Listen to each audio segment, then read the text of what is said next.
Nanindigan ang kampo ni Vice President Sara Duterte na handa nilang sagutin ang mga aligasyong ibinabato sa pangalawang Pangulo, ngunit hindi sa House of Representatives o sa anumang komite nito.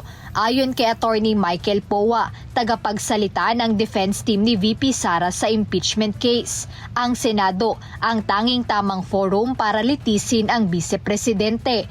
Kaugnay nito, idinepensa ng legal team ni Vice President Duterte na ang hindi nito pagdalo sa mga pagdinig ng House Committee on Justice ay hindi pag-iwas sa pananagutan, kundi pagkilala sa tamang proseso ayon sa batas. Again, her attendance or should I say non-attendance is based on the position of the defense, no, regarding the jurisdiction or the lack thereof in terms of the type or the nature of proceedings that are being conducted. So, pagdating naman dyan, I think kaya nga sinapubliko na lang niya yung statement niya. Pero hindi ibig sabihin nito na ayaw rumisponde o sumagot ng ating Vice-Presidente sa paratang. Parati namin sinasabi, alam ko medyo gasgas na siguro sa tenga natin yung appropriate forum.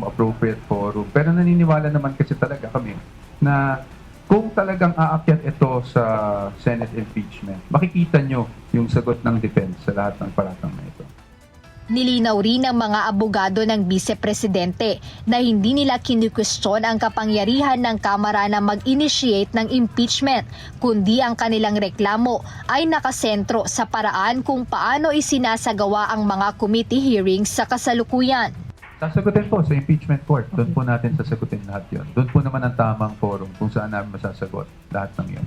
We have to wait for developments. No, we cannot say that we will not submit any manifestation whatsoever. But you have to remember that the main petition before the Supreme Court is really questioning the jurisdiction as to the nature of the proceedings that are being conducted. Again, hindi namin kino-question ang power of the House to initiate impeachment proceedings. I think that's very clear under the Constitution.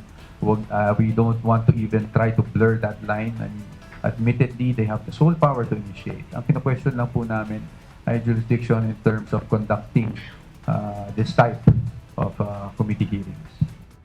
Samantala, kaugnay naman kay Samuel Osami Uy na nabanggit sa impeachment proceedings ng Kamara, inamin ni Attorney Powa na bagamat kilalang kaibigan ito ni dating Pangulong Rodrigo Duterte, wala pa silang kumpirmasyon kung kilala ba itong personal ni VP Sara. As to her personally knowing Samuel Uy, hindi namin napag-usapan pa. But with, I think it's open, it's public information naman na kaibigan talaga ni PRRD si Samuel Uy. Base sa pahayag ni dating Senador Antonio Trillanes IV sa pagdinig sa Kamara, tumanggap umano si VP Duterte ng manager's check sa umano'y drug lord na si Uy. Gayunpaman, iginiit ni Attorney Powa na ang mga dokumentong ipinresenta ay nagpapakita lamang ng pagpapagawa ng manager's checks.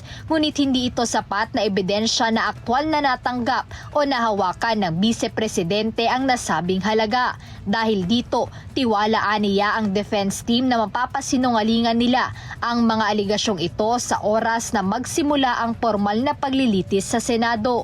Pagdating dito sa mga perang na banggit kahapon, I think ang sabi ay manager's check. We have to note that ang nakasabi lang naman is a manager's check was allegedly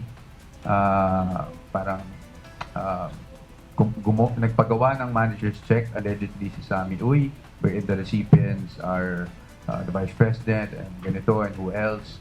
So, yun lang yung nakasulat no?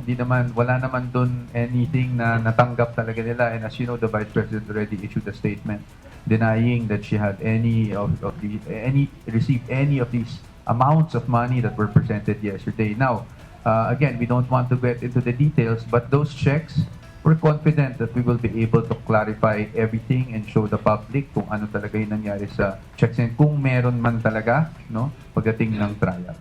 Jed Neresina, UNTV News and Rescue. Diyos ang aming sandigan, serbisyo publiko ang aming pinahahalagahan.